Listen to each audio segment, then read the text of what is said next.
it is Recording. 7:30, and as always, welcome to Love Rewired. This is a masterclass on looking at patterns and the reality that we can actually rewire. And what does that all mean? We're going to talk about that tonight. Part of what I'd like to do is just bring us all into this moment together. So let's all connect. If you're driving, you can do this. Just don't watch me. I'm going to count. So we're going to take some deep breaths. We're going to arrive in this moment because you could have been anywhere. You're choosing to be here now. So we're going to do 3 deep breaths together, but we're going to do them at 4 seconds, 6 seconds, hold them. Inhale for 4, hold for 6, exhale for 7. Notice the 7 is the longest number on our exhale. So we're going to inhale for 4, hold for 6, exhale for 7.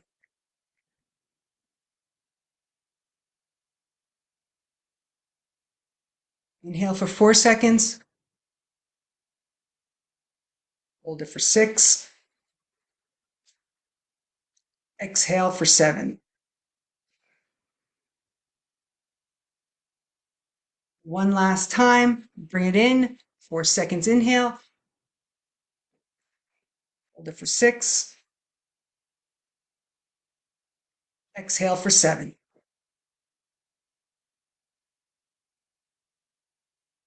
Notice your body. Notice if your shoulders dropped. Anything feels a little different inside you. And welcome here.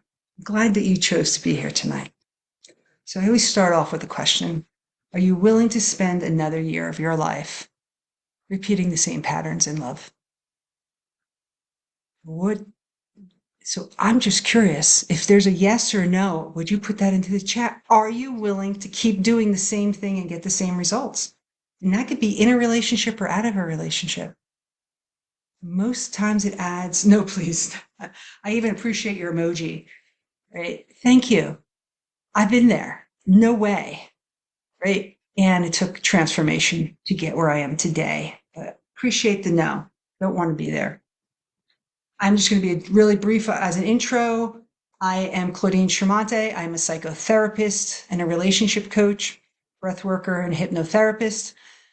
So people always go, why? Why so many things, Claude? And part of what I've recognized is some people respond to the spoken word, but our nervous system sometimes doesn't need words. It needs another form of expression to arrive. So breath, hypnotherapy moves without all the noise that our mind could make up. Right? Somatics is really allowing the expression of our body to speak. And I've accumulated these not because I love going to school, but I do like meeting people where they are. Not everyone responds to the same thing. So I call it my medicine bag. And there was a time when this was me, meaning I was somebody who felt I had to effort for love. I had to earn love. I had to work hard. I had to be what people needed me to be, but not who I wanted to be. Not at all. And I know what it feels like to live in survival patterns of perfectionism and people pleasing. And I will tell you, I broke my heart over and over again in a marriage and in my relationships because I dated the same person, just a different body. Right? And I went through a transformation. That car accident changed my life. Not because of the car accident, because I had stillness. And when I was in stillness, I had to look at my life and go, what the heck just happened? How did I survive something I should have died? And that started me on a road of releasing who I was for others so I could be who I am today, which is, yes, I'm avoidant. In my default, I'm an avoidant attachment style. In my groundedness, I am secure. I am safe with myself. I'm empowered to move through my life on my terms. And damn well, I know how to receive love now. But that is not a transformation of just in my body. It was my nervous system because I kept attracting the same damn person. My medicine bag. My medicine bag at this point, oh, the slide is not showing. Oh my gosh, I'm so sorry. I did not realize that. I appreciate that heads up that it was not showing. That's so interesting. I'm going to go back. We're going to go do this from the start. Righty. So we're going to hit that from the start.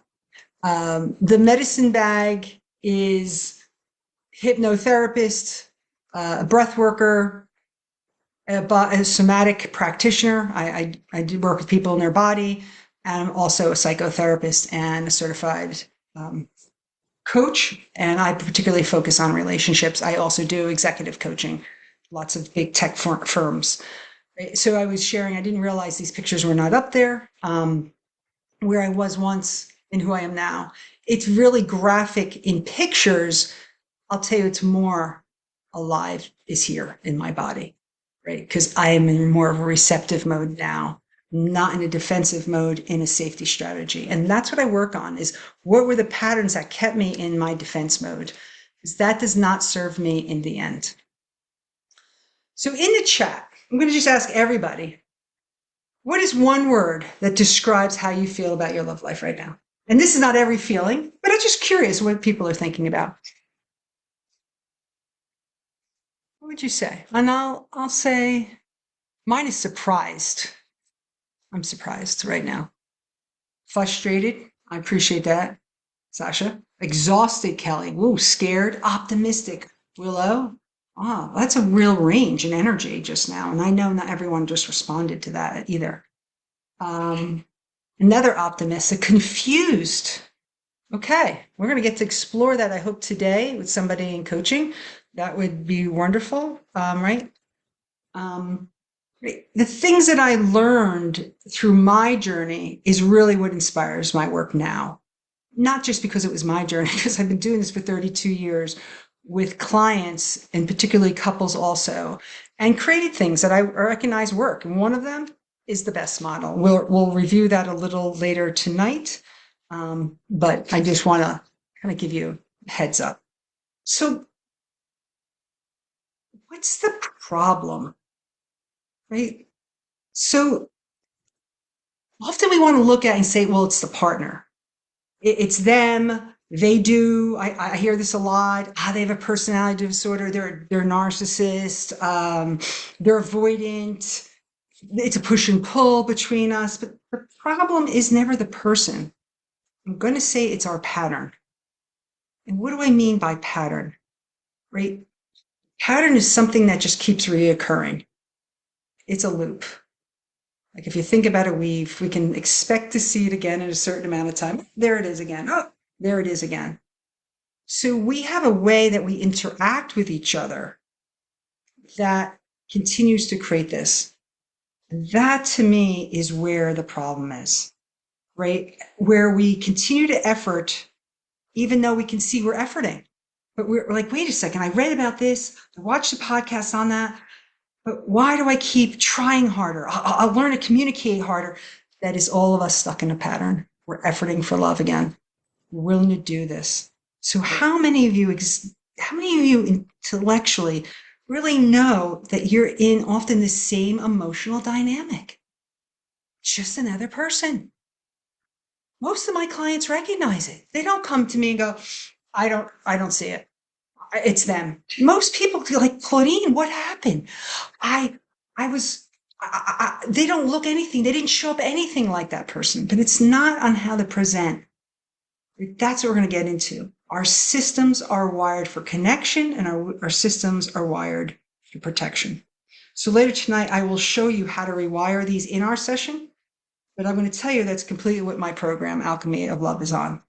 Because we do need to sit with our pattern, learn about it a bit so that we can change it.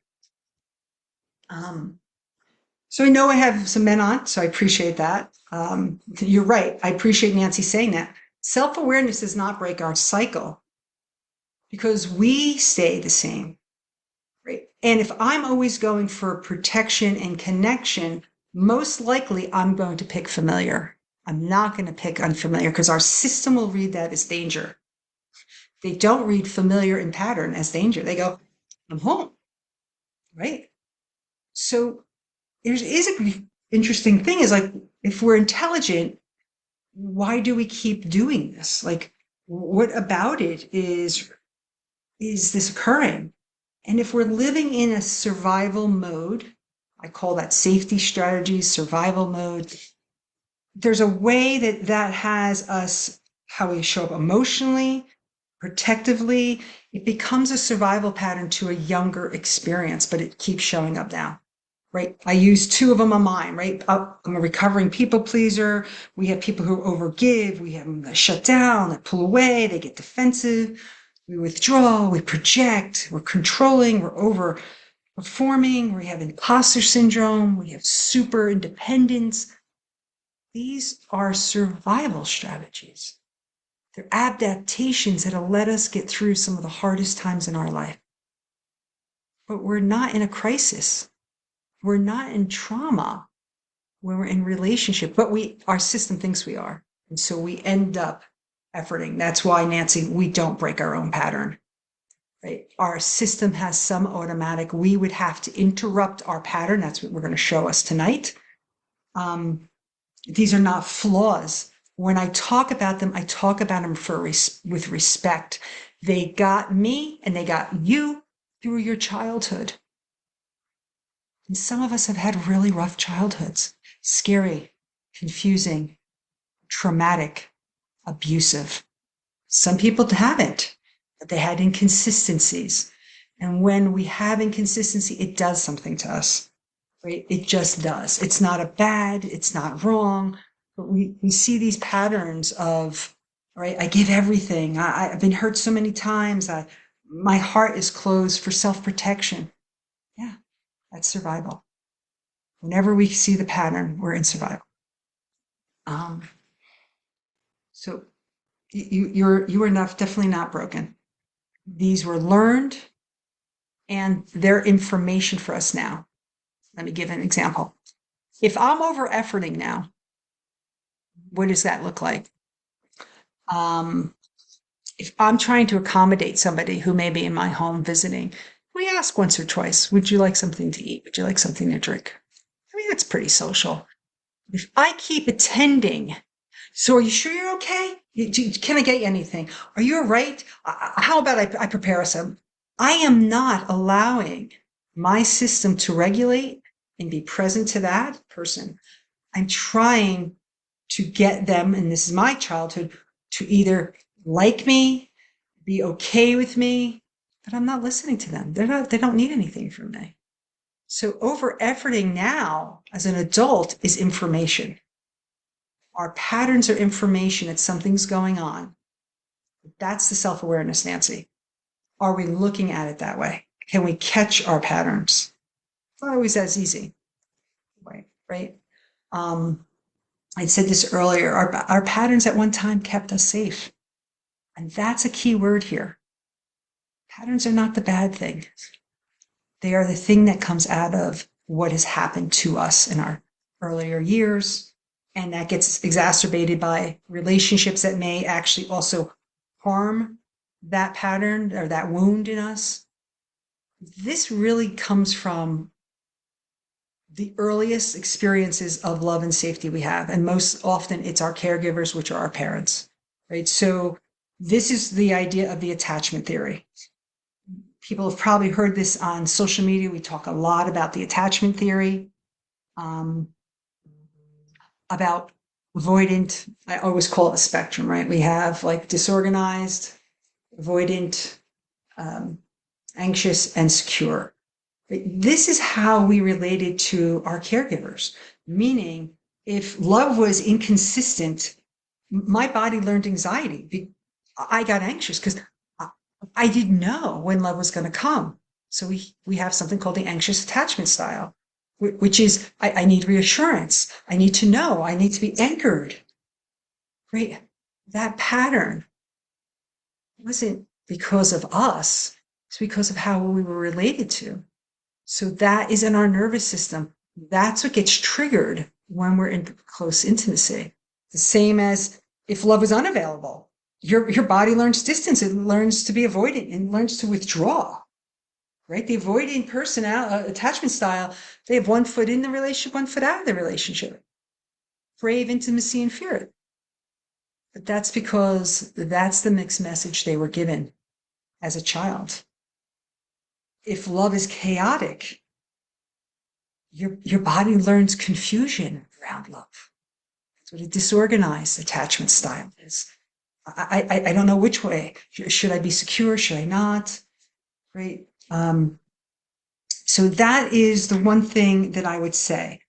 So I am curious if we were to look at patterns in poll 1, what would be your pattern that you notice about yourself at this particular time? Do you silence your needs? Do you overfunction and resent later? Maybe you attract emotionally unavailable partner. It's one of my patterns. Right? Fear being too much if you speak up. I don't really know what I need. And that's okay too. If you really don't know your pattern, but sometimes not knowing what you need in love also comes from our childhood because it wasn't safe to have a need. There wasn't someone that we could look to. Right? So thank you for those who replied. I'm going to end the poll, share the results. If you notice, there's a good amount of people who kept their needs to themselves to keep the peace. That's an efforting pattern. I won't tell you because I'm afraid it will create something. I'm incredibly guarded even though I crave. Yes, Kelly. And I don't know if you would consider yourself anxious or avoidant attachment.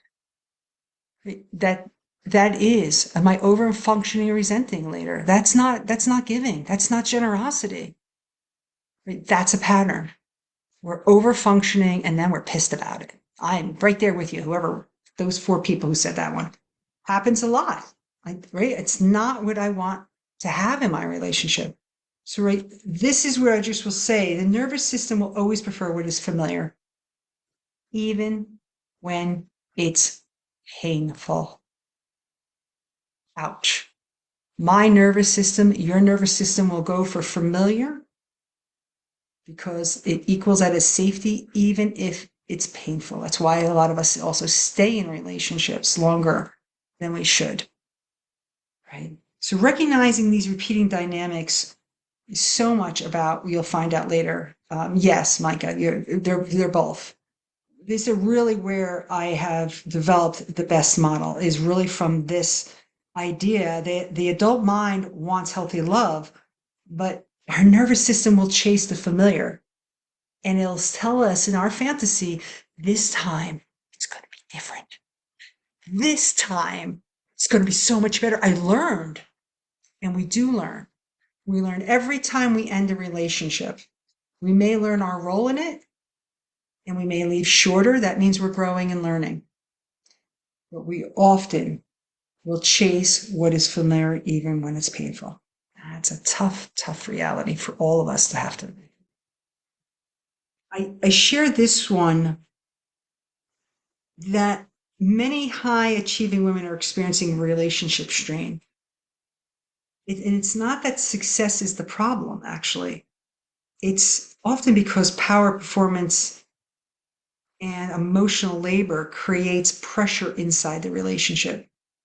So women are struggling more in relationships with success at the same time. So coming home and now moving into from a masculine role into a feminine role, meaning if I'm directing all day, managing, working very competently, whatever our role is, then I'm coming home. And at that point, I don't want to be managing anymore. I've managed all day, where I'm looking for my partner to pick up some of that. That may not happen. So we're seeing more and more stress in relationships. We're seeing more women divorce after 50. This is the first time this trend has ever hit America. I'm calling it the gray divorce. So there is changes. We're seeing younger generations say, I don't want to date. They're dating AI. I have colleagues, I'm sorry, I have clients whose children in their 20s are saying, I don't even want to date. I'm just going to have an AI girlfriend for right now to build up my confidence and build up my ways. And maybe it'll work. I don't know, but we've never been here before. So I feel like this is kind of an interesting time in our own lives, right? But these women have been overly functioning, hyper independent, or more emotionally charged at work, and then they come home. And some of them have resentment about having to take care of more at home, or not feeling it's equal, or they're carrying both the home, the family, and the job. It is a lot more strain. And I don't know that we have been prepared as a society for some of this. Even though I'm all about breaking the glass ceiling, we've got to be ready on a relationship basis on what that really means. So I will say this. I love mindset work. I do it with my executives all the time, do it with myself every day, but it won't change the nervous system. It's a new story, but it doesn't override what was wired here. So this is not something that changes with just mindset work. You really have to go where the wiring is and change the programming. We have to interrupt it. And I really would like to call forth somebody who would like to do this, because what we're really talking about is new tools, new practices, and repetition. That's what rewiring is. You've heard this before, right? Neuro pathways. If I keep making the same right hand turn every time I go down here, that's my pattern. Get in a relationship, I go right hand turn. What you and I are talking about now is going, oh, wait a second, I'm going this way. I'm going to make a left hand turn. We don't just do that. We're pretty trained. We're hypnosed, like it's like hypnotic. This is what I do, Claude.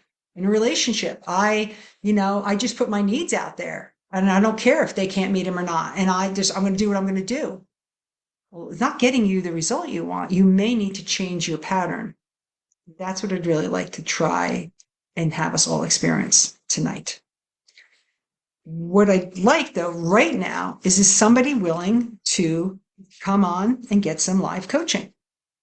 Let's talk about what happens in a relationship. This is a format right here of a pattern. This is what happens inside. Oh my God. Right. And I may be not saying your name right. So can you bring her out on how so I can speak with her? Thank you. Welcome, because you were here our last session. Yes, You were, and I loved what you had to say, but you didn't come on mic. You had a lot of great contributions in the chat. comments. Yeah, Am I saying your name right, man? it's Tamika. Mika. Mika. Okay. Thank you. Hmm. Mika. Thank you. So I would like to ask you, you're willing to let me ask some questions here, is if we could Yes. show what happens in real time, because this is where we can get some insight and transformation. People travel in this loop right here, right? Our trigger happens, our body reacts, that we behave from that reaction, we get a result, and then the result reinforces our pattern.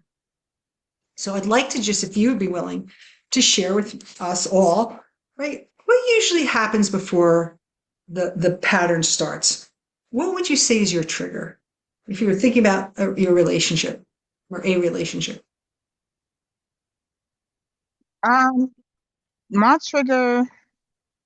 I got a couple. But one of them is when I just feel unappreciated. Unappreciated. What does feeling unappreciated feel like in your body? Tightness, pressure, your heat, collapse? How would you describe your internal experience of it? Um, Exhaustion, anger. Exhausting.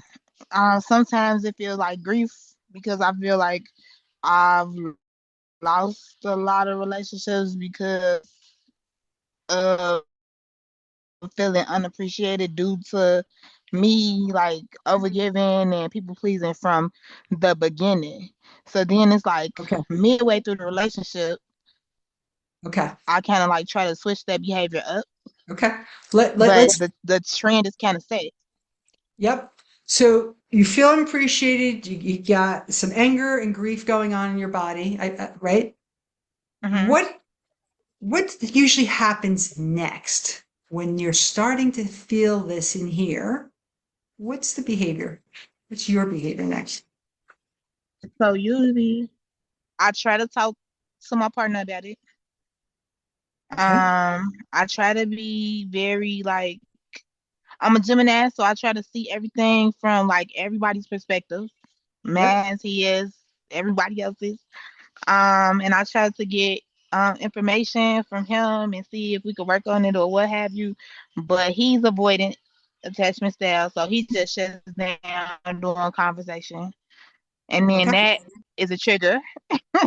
Yeah, I'm just let's just keep going, right? So we have unappreciated, then your body protects you with some anger and grief. It's giving you information. You try to talk about it, and you told me I go to see his perspective, and the result, what does that create in the relationship? You extend yourself, he he shuts down. What does that then create?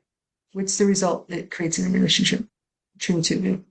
Either me to be like really angry, and I end up like blowing up and just being like unrealistic and just going off the hinges, or it results in me just shutting down due to him shutting down. Okay. Or shutting down. So, right, you get angry, you blow up, or you shut down. When that happens again and again, because I'm hearing it, it's not happened once. What does it make you believe about yourself or about love? What do you start to think about this relationship, about love in That general, about yourself? that it doesn't exist, or that Yeah. like I'm just a person that's sent to like get people ready for their next relationship or whatever, but I just don't feel like I'm that person for my people. It's just like I'm just at the end, I feel like used up. Feel used up. Ooh, I felt that in my body, right? In that very moment, that is the pattern. That moment of the mutual shutdown, and you go, love doesn't exist. It's not for me. I just prepare my men for their next relationship. That's this. How many times, and I really appreciate your vulnerability and strength being here. How many times would you say that's happened in the relationships for you? Probably for like real relationship, probably about 3 times. Three So times. in a marriage, Yep. in relationship, and in my current relationship. Okay. Whoops. Understood. If we're going to change anything for any of us, Micah, is in our body or behavior. Because I can't, like, it triggers a natural, it happens internally. I certainly can't do anything about his behavior. I can only control mine. Right. That is the smallest space we had.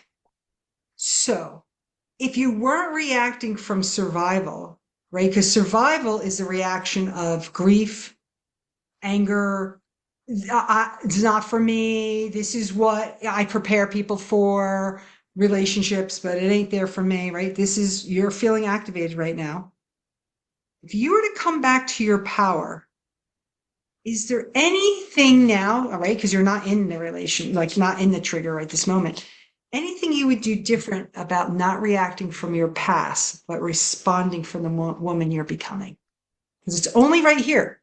I know you can't see my cursor, but it's only in behavior and body. Is there anything you would now maybe do different? Recognizing this is the dance, this is the pattern. I'm locked with this guy. I'm locked with myself in this pattern. You weren't So I to think react. that um in the beginning, so it's one or two things that I do in the beginning that I feel creates this pattern. So either I'm really emotionally unavailable when I start a relationship as a Mhm. protection. Yep. But then it's like also I probably feel like I should slow things down because I feel like I'm a little neuro look, I'm a little neuro spicy with y'all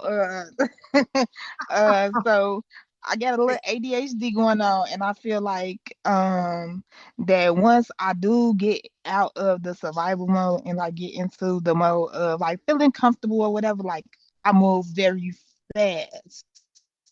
Right. But Recognize both of those are your patterns. Does that make sense? Mm-hmm. Right in the beginning, I'm a little bit more avoidant, then I get spicy. So we bring our own patterns of how we are in relationships to relationships, and then we create one in the relationship. So my suggestion would be if you were to change your response to him, right? You go and ask probably similar questions. Mm-hmm. You may either pause and not even go.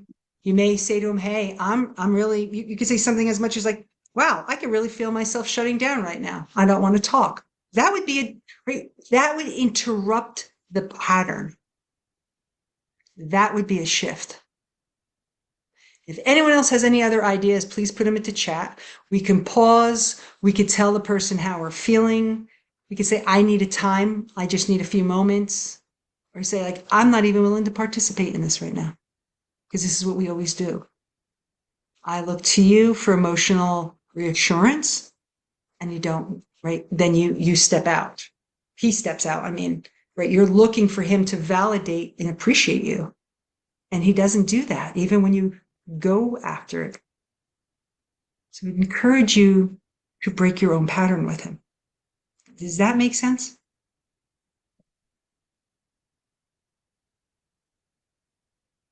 For Yeah. you to give yourself appreciation or go somewhere where you can get it. He's not available right in that moment. He's shut down. So it's like going to somebody who's walled off and saying, "I need something from you." And he's like, "Great." The more we try, we're fixed in the pattern with him. He's not available right now. So we wait either until he's open or we tell him how we're feeling. "I want something from you, but I see you're not available right now. I want to take some space." We've got to shift what we're doing if we want a different result. Applying the same approach every time and thinking we're going to get a different, result, that's the pattern. Does that make sense to everyone? Mm-hmm. Give me a compliment. Hal had an idea. Asking him directly. I want a compliment. I love that. That's very direct, Hal. Right? I need some appreciation from you. Now, if he's still like this, then he's not going to be open to it right now. Let me know when you are. I actually have a lot of couples sit down and do appreciations, by the way, because most of us don't get that, but we're looking to interrupt it. That's what I would say. Is that helpful? Yeah. Yeah. Right. Understand these have been around for years. Your patterns have been with you, for your young life. And I don't know how long it's been you've been dating this man. Right. And then we have the patterns we establish in our relationships. So, right, again, when we're in a coaching program like the Alchemy of Love, we're going to work on these. Right. Where's the origin of them? We don't need to know everything that happened to mommy and daddy. But that part of you that felt unappreciated as a kid that's still looking for that validation now needs it from you also. We don't tend to validate ourselves. We tend to look outside ourselves. Give me, tell me I'm okay, appreciate me. You have a right to it. And how often are you also giving it to yourself? Because that's what this is about, too. Rarely. Yeah. Some of it is we have to actually give it to ourselves. I Mm-hmm. appreciate myself every day because, yeah, I can get that from my partner. And at times it's wonderful. And am I acknowledging myself at the end of my day with my gratitude list and my self acknowledgement list? So I would encourage that as a practice for you, right? Mm-hmm. Deposit into your own account, right? And notice you can have, we went over 3 or 4 different ways to break a pattern or interrupt your pattern of when your body responds or your behavior to the trigger is either pause, take a breath, ask him for something, or take some space. You could tell him, "I'm taking the space. I want to talk about this, but I don't want to do this right now." Because you know the result if he's not available. So thank you. So any questions you have before we go back to the class? Uh, no, Okay. Thank you. I really thanks. appreciate you being out here today. Right. Thank you. This is not easy work. So thank you for your courage, because our natural tendency is to be like, what the hell's up with you? I did all that work for you. You couldn't even appreciate me today. Or right, I appreciated what Mia said was like, there's a part of her that's grief for not being seen. I guarantee you that's older than this relationship. I know that feeling also of not feeling seen and appreciated. It's hurtful. And you can certainly interrupt that. Where did that come from? I had chaotic lifestyle. I called my parents the slot machine parents. They were there, then they weren't there. They were there, not there, not there, not there. Oh, and then they're there again. So, right, how to account on people is very hard on my system. Right. So if I give, and give for love and I don't get it in return, I'm pissed. That's me in survival mode. It's what I did to earn my parents' approval as a younger person. Um, so the promise is that I will continue to show you ways to interrupt or rewire your nervous system tonight.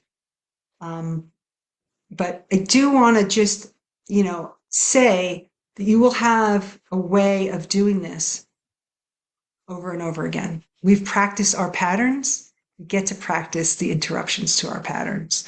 And that is good stuff to do. How do I do it through in my work? Not yet. Give me a moment, Hal. Let me just get through this one. Is through my method, which is the best method. And lonely to me is one of those feelings that is the hardest. So these are all nice words, but they're all really about nervous system resets.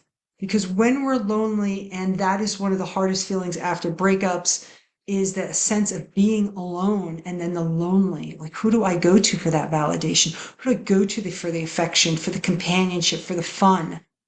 And I often will use Rumi's quote, is you need to become your own beloved. But most of us don't do that, right? The idea that I can express my truth is allowed.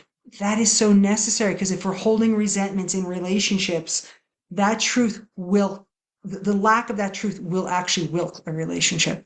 It's the same with the anxious or the avoidant. That style, our body will not feel secure in that system, won't feel safe if we're always in the anxious or the avoidant mode. So again, it's how do I bring that kind of peace to my nervous system? And the word trusting for me really means staying open without abandoning ourselves. Because a lot of the survival strategies of our childhood are self-abandoning in our adulthood. Right? So all the over-efforting I did to get on my parents' good side as a child helped me survive a family of 7 and a lot of chaos.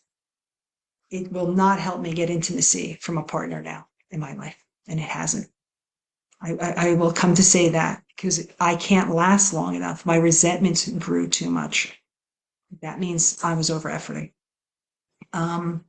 Right. So this method for me is really about being grounded in somatics, attachment, neuroscience, safety, self-worth, self-trust, and self-expression, which is the voice activation. For women, we don't get a lot of permission to verbalize and say everything we really mean to say. So these are the 4 pillars. And I will ask you, out of all of those 4 words, beloved, express, secured, and trusting, hold 2, Hal, what of them feel so far away from you right now that you're like, I don't even know about that. I don't know if I feel worthy of love as I am. I could express my truth without fear.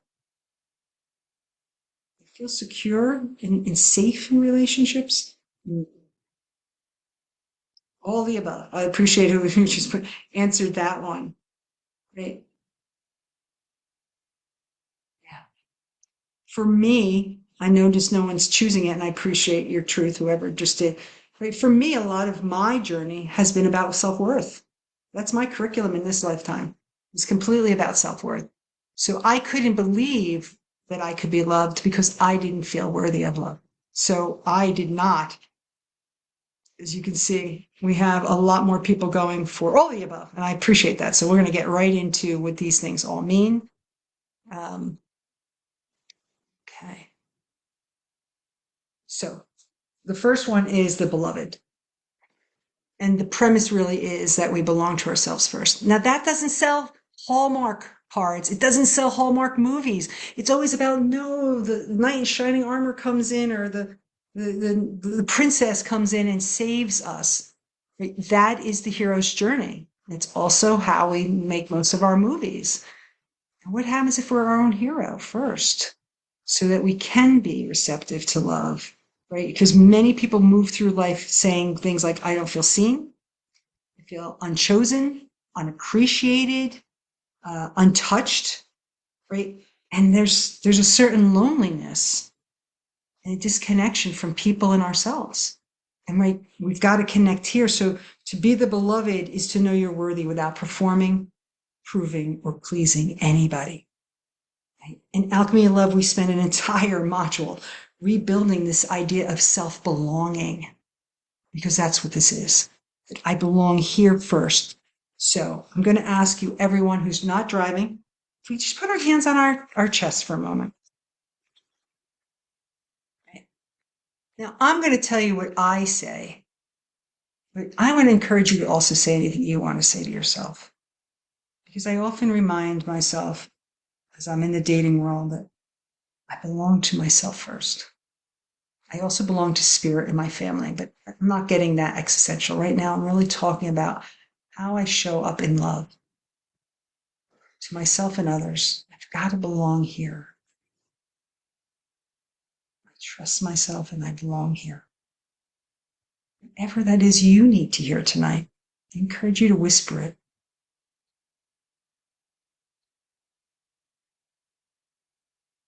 For some of you, you may have never whispered those words to yourself. And then that means you interrupted a pattern. I'm going to encourage that if it felt unfamiliar, but I like it, keep doing it. Make it your pattern. Make it your practice. Come home to you, however that looks. If it's words, if it's a song, if it's a touch on your body. Yeah. So we're also regulating. The moment I touch somatically myself, right? Touch is a real neutralizer when it's our self-touch, when we tap, right? When we have paces, when we do butterfly taps, we regulate. So I can be more receptive. My nervous system gets calmer, more stable. Yeah. So expressed. Expressed. Secure love is going to require us to say, yes, the truth, but it's also going to have us get uncomfortable, because the truth is not always comfortable to express. And, I know we have some men in the room, and I appreciate having you here. I'm not saying this for you. I could tell you, as a woman in this world, I have not always been encouraged by my culture, by my family, and by my workplace to express myself. I've been asked to be seen but not heard. I've been asked to be ladylike. I've been asked at the table to take my place, and it wasn't said in a nice way. So expression for females is not as encouraged. Now I'm not saying everyone. So we often will see people who are like, I can't. And I'll say the throat chakra is this idea of encouraging people to speak, but a lot of people don't feel safe speaking. There's been consequences in families, in their lives, their marriages, their relationships. So I'm never here to put anybody at harm. If it is not safe, it is not safe. If we're talking about the suppression of our truth and it grows resentment, we're not going to have resentment growing in a relationship and get to secure love. We've got to address what we have not said and expressed. So I'm going to ask everybody right now to write one sentence. And if you're driving, please do not do that. One sentence that you never dare to say out loud in a relationship. Think about it or write it down. One sentence you wouldn't dare say out loud.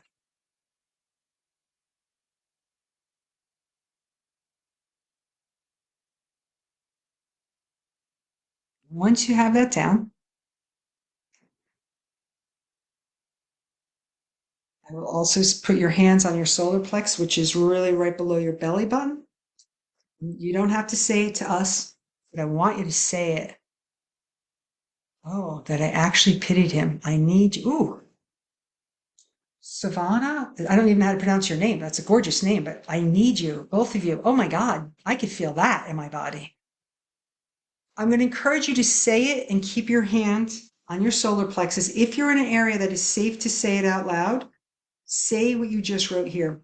Like Mia said, my needs are more important to yours. I need you.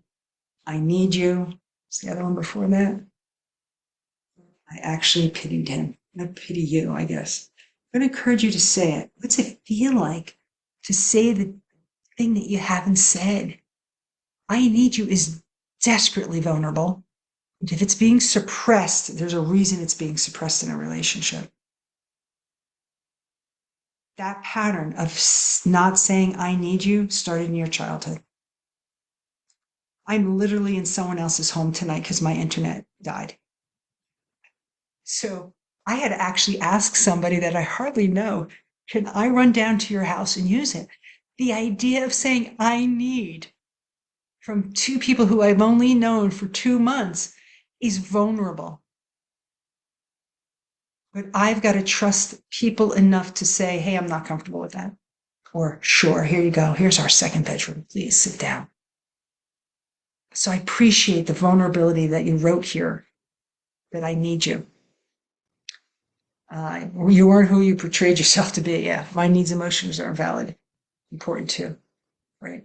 I would encourage you as a practice, because that just now, each of you interrupted your own pattern. Because if this is a truth you have not said in your relationship, or you haven't in the past relationship, you're really being called forward. You would not be in this class tonight. You would not be sitting here and saying, I am done doing the same thing and getting the same result. These are the truths you're going to get to start to share, because your voice is needed, your voice is wanted, your voice is important. But if I'm in a relationship with you, I can't know your need. I've done it. I think my partner should have been a mind reader. Even my ex-spouse. Why didn't you know that? You've known me 13 years. You didn't know that? It's not their job to be my mind reader. It's my job to express. But I came from the family member, slot machine parents, 7 kids. Good luck getting your needs met. And then you get your needs met and you're like, oh my God, it's a cash windfall. Joking. And then they were gone. So my system didn't know how to ask, because my fear, my experience was typically no one was there, including having 6 siblings who were all vying for their needs too. So it wasn't like, oh, Claudine, just go to your older brother or sister. They lived on slot machine love also. Secure or anxious to secure. This could be avoidant also. I want to speak to something quickly, which is safety. Safety is a lived experience in us. In my coaching program, Alchemy of Love, in my individual coaching or my psychotherapy, we really do work on what does safety feel like? Because a lot of people don't. I didn't always know what safety felt like. I always thought it was my partner's job to create safety that would help me feel safe. And I was farming my safety out. I didn't feel safe in my own body. So I say that because we have to locate our lived sense of safety is alive in here. It may be very small, very buried, right? We can feel that. We often feel uncomfortable and say, I don't feel safe. I had a lot of executives who got to go give speeches and like, I don't feel safe giving that speech. I'm like, really? Is something really going to happen to you? So let us be clear. Safety and discomfort, or no safety and discomfort, are not the same things. Right? We may feel uncomfortable in our lack of safety, but there's no threat to us when we're uncomfortable. Just uncomfortable. We're unfamiliar. It's awkward. The lack of safety is profound when we don't feel it in our bodies. So I want to just say, right? So if we're going to move, this is all about embodiment. The secure nervous system doesn't mean you don't feel no fear. It means that the fear doesn't run the relationship, that you could see it as an emotion that comes and goes and that gives us information. But if I live in fear, then fear and anxiety becomes what it does. And I'm not present to this relationship. I'm in the anxiousness all the time. I'm in the avoidance all the time, right? So secure people can tolerate closeness without panic. They can tolerate distance without collapse. They can tolerate and repair conflict without believing a relationship is over. Some people, we have a conflict and it's like, that's it, I'm done. I was on a call today, a coaching call with a couple. Every time there's discomfort, the partner breaks up. Every time. That erodes a relationship when you have 17 breakups in 5 months. There's no longer security because the relationship can't withstand, the person can't withstand, and she's either going to work on that pattern or the relationship will probably end very shortly, right? So I'm just going to ask if you could, if you know what your attachment style is, I'll ask Hal if you can bring up the third poll, right? Because one of the most powerful shifts somebody can make is in the growing towards secure. People go, I'm avoidant. It just is, as if it's a life sentence, it's a diagnosis. It's not. I told you in the beginning, I am a recovering people pleaser, but I'm also a recovering, avoidant. In distress, my natural urge is to pull back. I've got to break my own pattern and go, I am not in threat in this relationship. I was in my childhood. I am not here. And I have to lean in all the time when I'm under stress. But when I take quizzes, if you don't know your attachment style, Hal just put a link into a quiz. You could take, it's for free. They're all over the internet. Feel free to take mine. It will at least let you know. And if you take this quiz, it'll also give you 10 days of things you can do for your attachment style to shift it to secure attachment. It's all a spectrum. It is not fixed and is not a life sentence. Just want you to know that. So we have a good amount of people who acknowledge of being avoidant and disorganized. Right? And I really can appreciate you sharing that here, because the avoidant, this is what I know as an avoidant. Just said this today to one of my clients. We desperately want intimacy. Desperately want intimacy. We'll jump too fast. And the fact is, we're so scared of the very thing we want, we also jump out quickly. But that jumping is very rarely ever to do with the person we're in relationship with. It is the fear in us. Doesn't mean I didn't get triggered by my partners in my past, but I will tell you, it's because how I experienced love in my family. I did not trust it.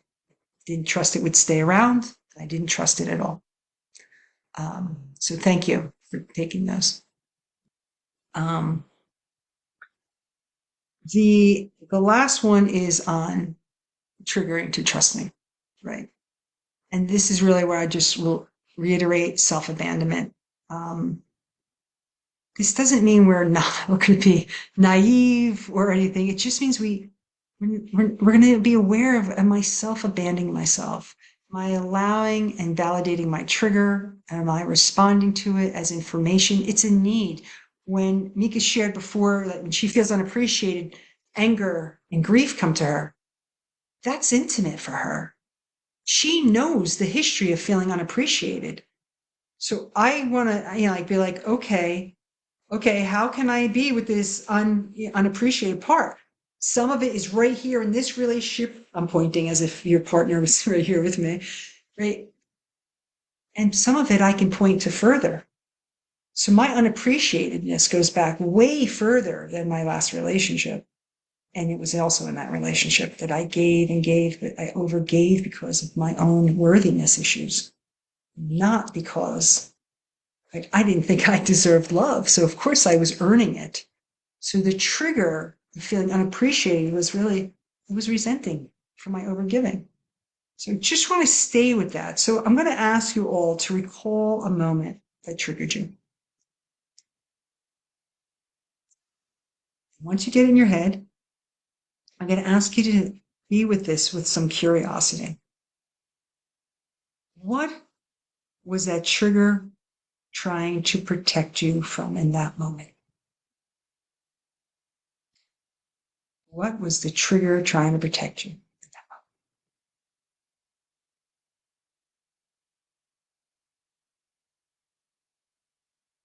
That protective part is not your enemy. The trigger is not your enemy.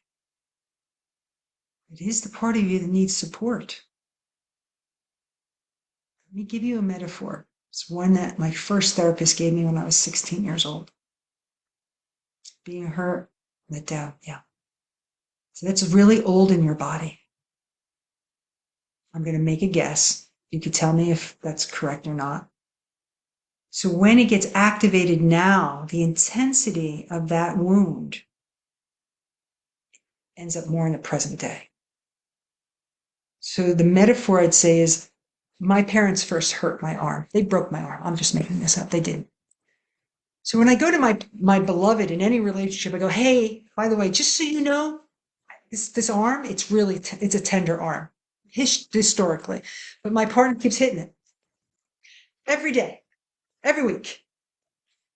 So it's telling me something. The trigger, the pain is like, oh, that old wound is still very alive in me. What is there that I need to attend to with my mother and father? They're not alive. My father's not alive, so I need to attend to it. Now, that is an old hurt. Let me also say there's a more current concern too, which is, why does my partner keep hitting my wound?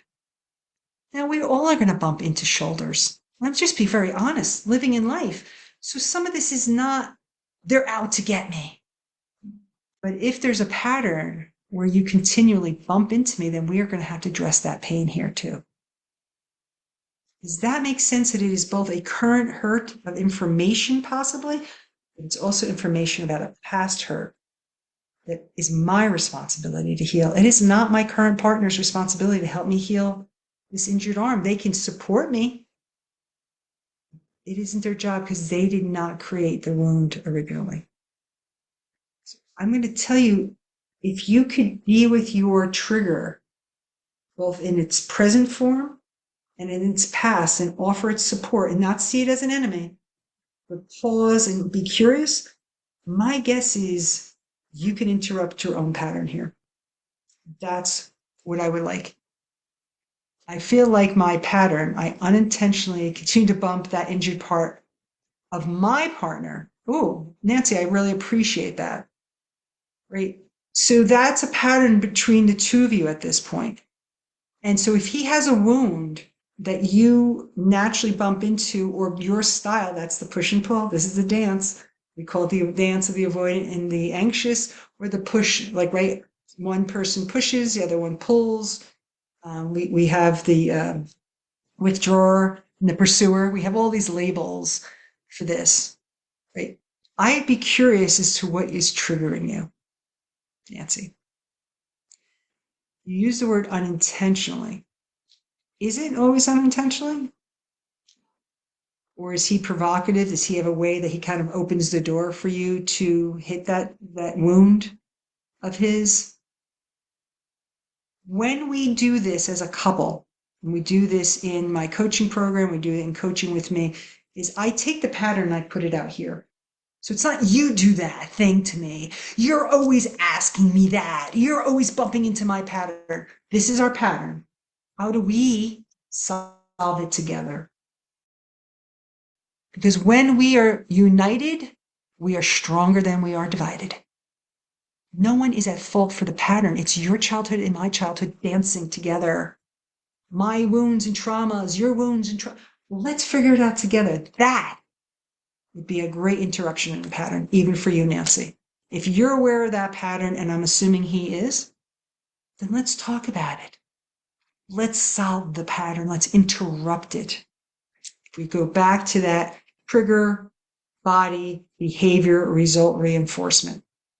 It's usually an overcorrection. I try to avoid making mistakes that hurt my partner more in the end. Yeah, you're over efforting. Get to be human and messy, by the way. I just want to break that to you. I'm not great at it all the time either. So appreciate that you recognize that. But there's something that has you overcorrecting. That's going to be some of your work.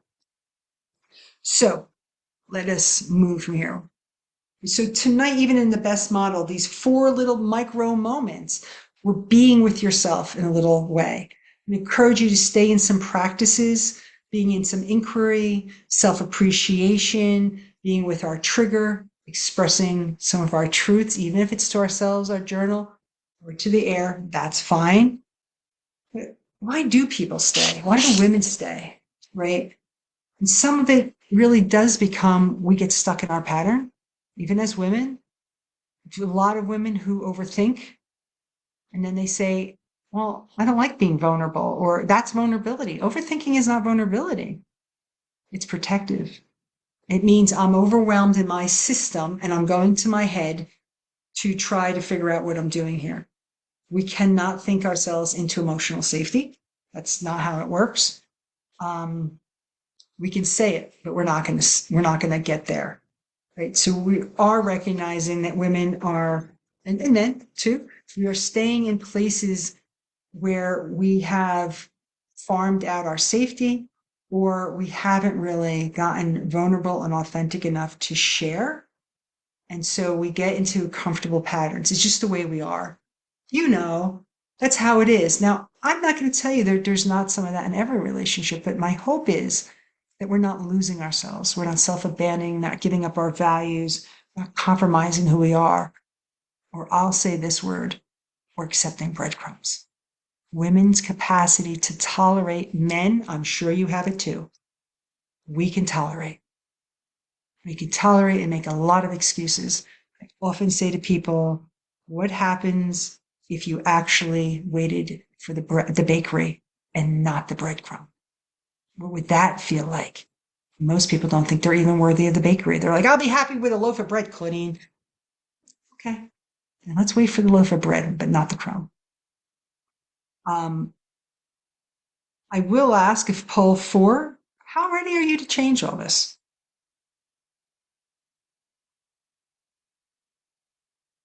Do you think it's your time to stop repeating a pattern? Right? Some people, they want it, but they don't want, they try. Like, this is not going to be quick work. Right? I am not a Band-Aid therapist or coach. People who know me about that. This is about going to the origin. We're not going to mommy and daddy, but we've got to recognize what happened then is getting replayed in our adulthood. I love the fact that we have some unsure, curious. I love it. We got a little of everything here tonight. It's great. It's awesome, right? That's what it's about. Is all of us being in that place. So I will say this. This is one of my clients. I love Jade. She is actually also a coach. Jade came to me trying to be easy to love. That's how I would describe her. But the life keeps giving her information that she's either too much or that there was something wrong with her. And she felt lonely all the time. So that loneliness allowed her to really marry somebody who wasn't going to see her.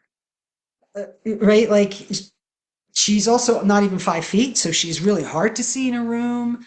And she just wanted someone to take time with her. But the fact was that wasn't given to her. Her mother was a hippie, ran a farm, was very, very rarely there physically and emotionally present to her. She was always present to her people and her animals. So she shrunk. As a powerful woman, she shrunk. And until she could see and claim what she needed for herself, it tells us something like, great, if you have to shrink to be loved, that's not okay. And she had to recognize the very thing she was asking her clients to do when she negotiated their contracts and their salaries, she wasn't doing for herself in her own marriage. She's giving herself away as discount price. And that changed everything. When she broke the pattern about her identity and started choosing from love and not fear, I will tell you, her marriage shifted. Her husband has shifted his tune, right? Comes home every night, does talk to her because she recognized she doesn't need to tolerate it any longer. It's not just him, it is who she attracted. When she was begging for love, she took the crumbs that her husband gave her. That shrinking didn't serve her. It didn't fulfill her either. Let me tell you that. So there's a really like I'll tell you when I see her now, though she's still the same height, she's still 4'10", she's just bigger. She takes up more space in the room. She's calmer, but there's a clarity about her. We're really on maintenance at this particular point, but really recognize in yourself, have you ever felt you had to earn love? Can you identify that part of Jade's story? I know I had, very much so. Dawn. Dawn. I love Dawn. Dawn when I met her, was incredibly successful CFO of a nonprofit agency. Hal has heard the story, who had over 50 plus certificates and degrees behind her on her wall. And I, as her coach, I never knew that until one session. And I went, what the heck? So she needed achievements to feel she was worthy. She needed evidence of stuff. You see how smart I am? I'm lovable. I'm desirable. I'm wanted. Don't you want me more? Because look at all those 50 something I had here, right? But what happened in conflict was her voice was gone. Her voice was gone in intimacy.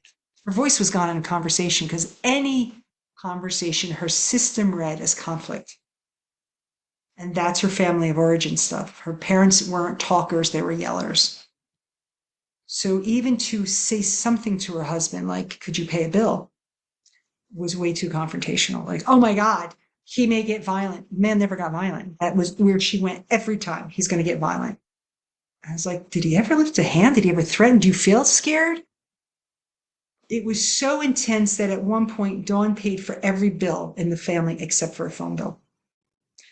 They survived Superstorm Sandy. She paid for raising their house because FEMA did not pay for all of that. She paid for their mortgage, their RV, their 2 cars, their vacations, their boat. It's all that because she did not think she was worthy of love. She did not think her voice had the power. And yet, as a CFO, boy, can she run a business, right? The shift in our work together, and Dawn and I don't work together any longer. I do actually breath work with her now on maintenance. She had to practice regulation, safety, and we really had to work on expression. And when she was able to do that, her body started to see that, wow, conversation isn't danger. Even conflict is not a danger. She was not in threat's way. So she could stay present for conversations. And that is her quote. My body doesn't, I'm missing a quote sign. My body doesn't panic anymore. This is a woman who died from lupus and from autoimmune disease. When she was the height of the stress when I knew her.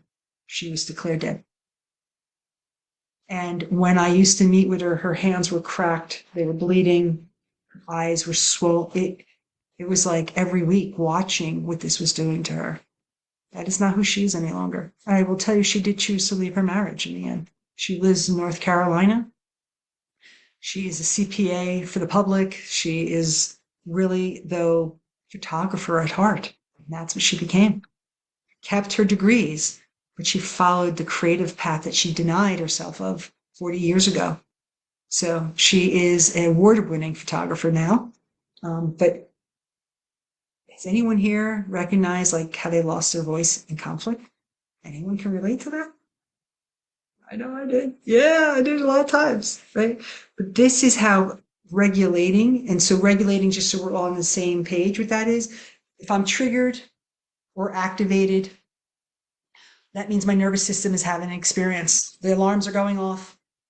It's not like I'm plotting that, like, oh my God, now I'm anxious. No, our body just responds. And we have to find ways like humming, cold plunges, walking, sweating, sauna, music, dance, movement to regulate our nervous system, to bring it back to ventricle state of safety.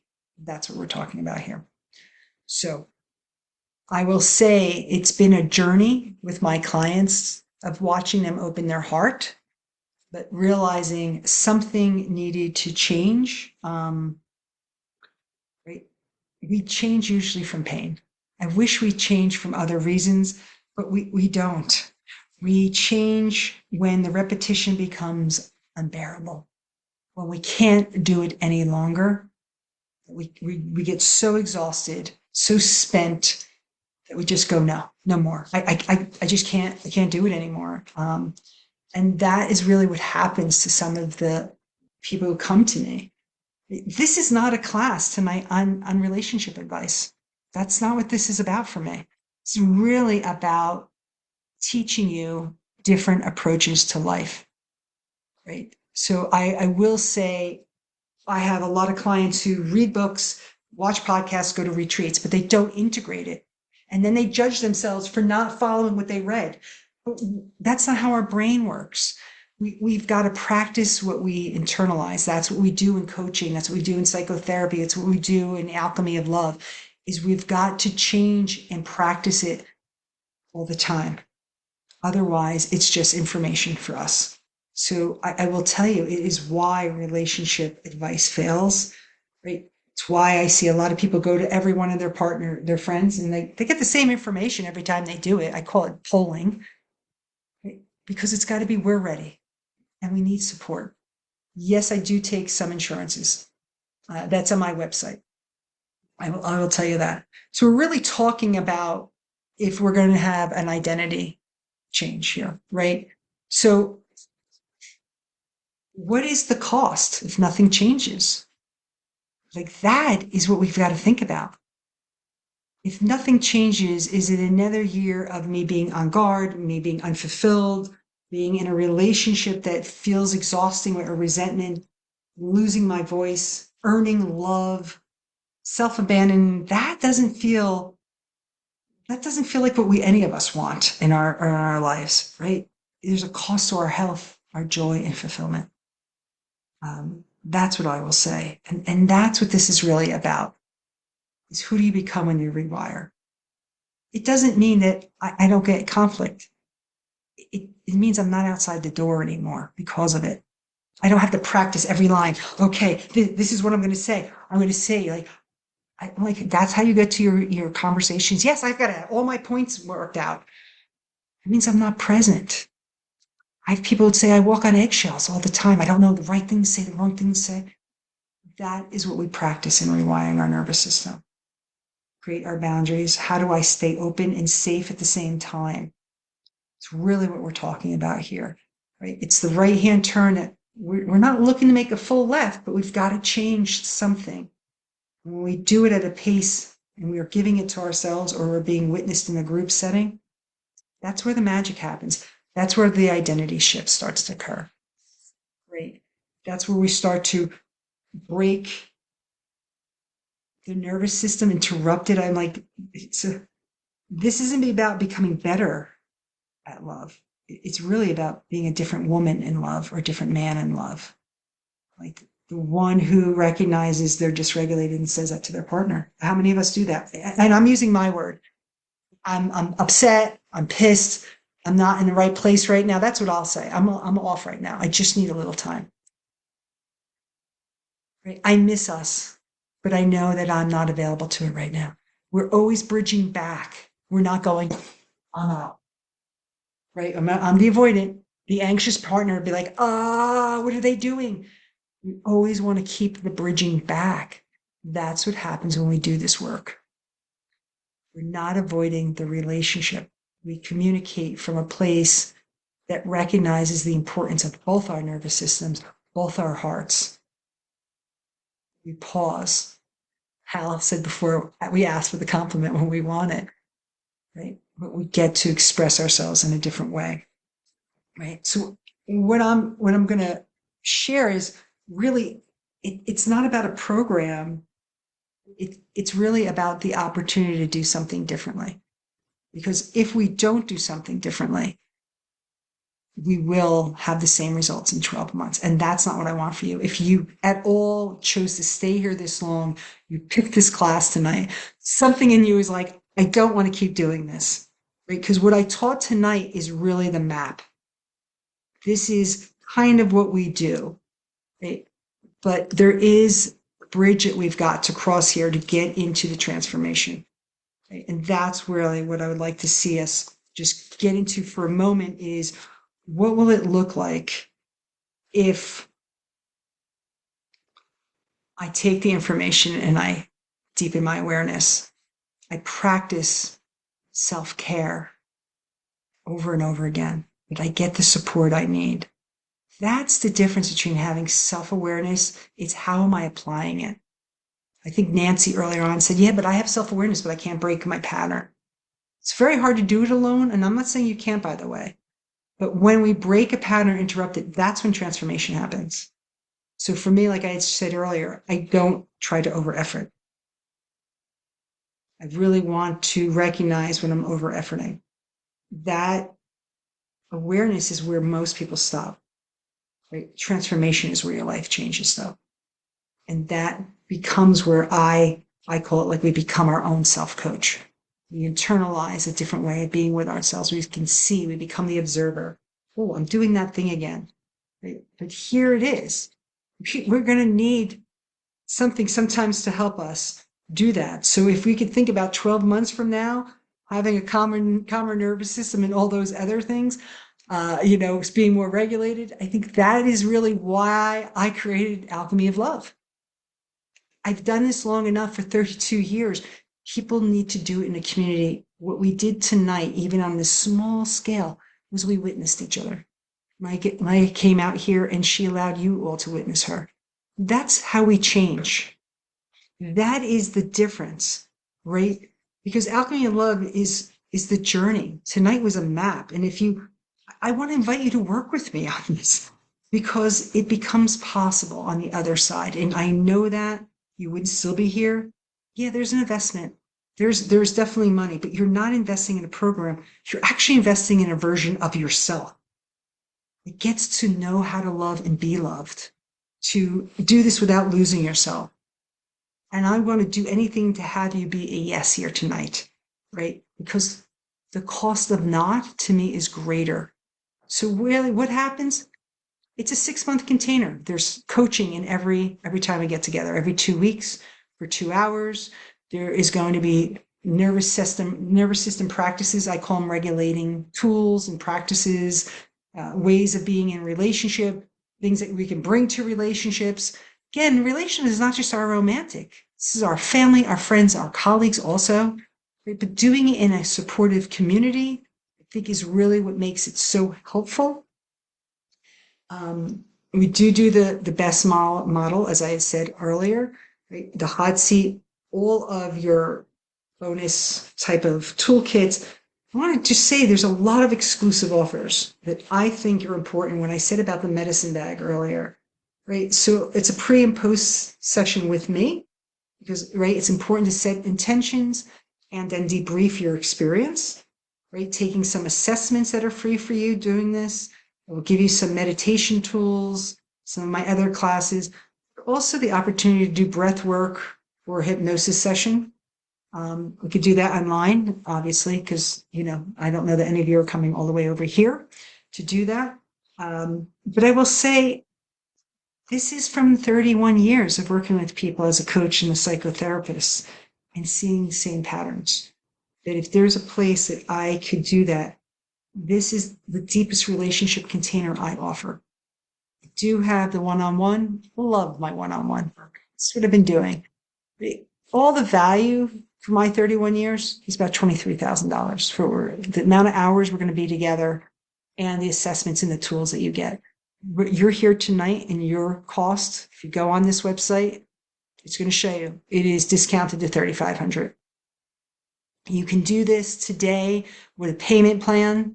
There is multiple payment plans. That is fine. Why do you think about what's the real cost here, though? Like we can get caught on the money. And I work hard for my money. I know you do too. So I honor the economy, But I will say, if we think we're not paying a cost in investing already, I am not going to tell you that. Here's a QR code, the website, right? There's bonuses here for acting today, where you can have a private alignment session with me, a workbook on what secure love, how to get that. I offered my breath work and a hypnosis session. It's a lot of extras because I do want you to be a yes for you. I do not have 8 seats available any longer. I have 6 seats available.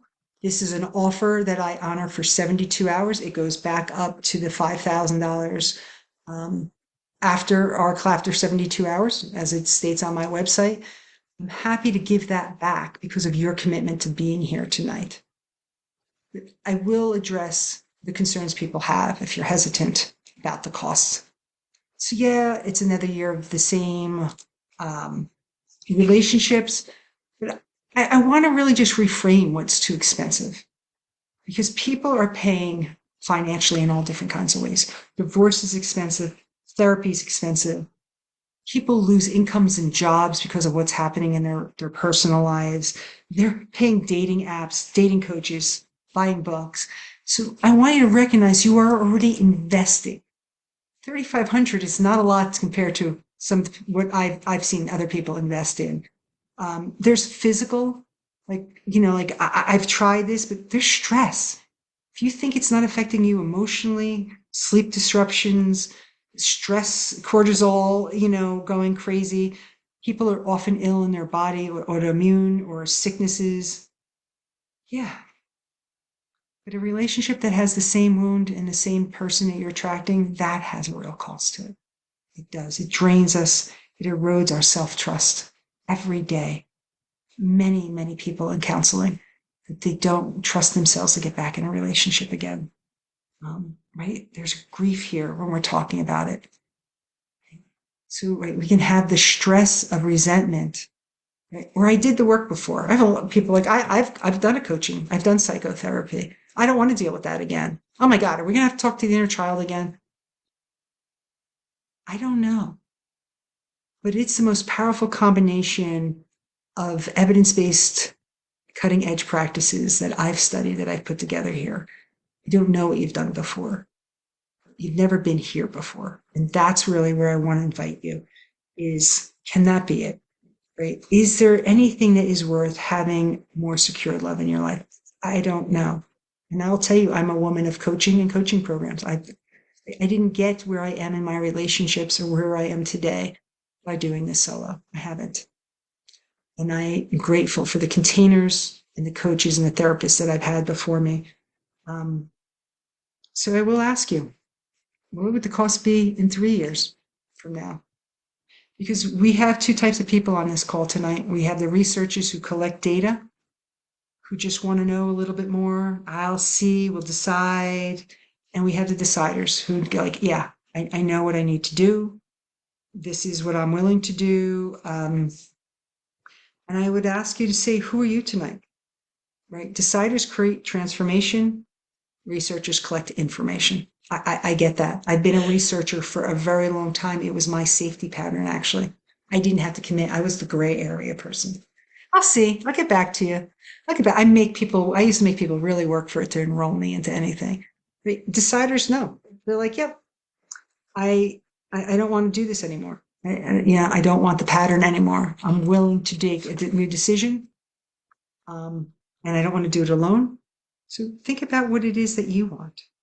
If you want to go any deeper, if you want to go into this work, right? And if you're ready, you're ready. And if anyone's ready tonight, I'd love them to put that into the group chat. If anyone feels like, yeah, I do want to rewire. I want to learn more about this. I want to learn more about working with you, Claudine. I do have a website. Hal, I'd ask you if you could put some of my links there. I do have a way of working with me if you want to do that one-on-one. If you'd like to work in other, you can follow me on Instagram. I do have free discovery calls. I don't know if I have a link for that. Feel free to reach out. I do take some insurances, not all insurances. My website is iamclaudine.com. It's pretty easy. If you've been here all night, right? So you decide. Thank you, Hal. I appreciate that. I would encourage you, if you stayed here this long and it's like, I don't think the program's for me, I'm not sure, any of that, schedule a call. There's nothing to lose. It's a free call. It's a complimentary call. Love to hear from you. I want to thank everybody tonight for being here, for their openness, for the chat, for the self-reflection, for the contribution, for you choosing you. I appreciate the time for you being here this long. And if there's any way I can be in service to you, and if I stirred something in you and you leave with some inspiration tonight, then my work is done. But I would love to guide you into your next step. And that's what I'm here to do. So I appreciate everyone being here. And I thank you. And I hope to see or listen to one of you or connect with whoever feels they want to explore it even more. I'm here for that exploration. I appreciate your time. Thank you humbly. Good night, everyone.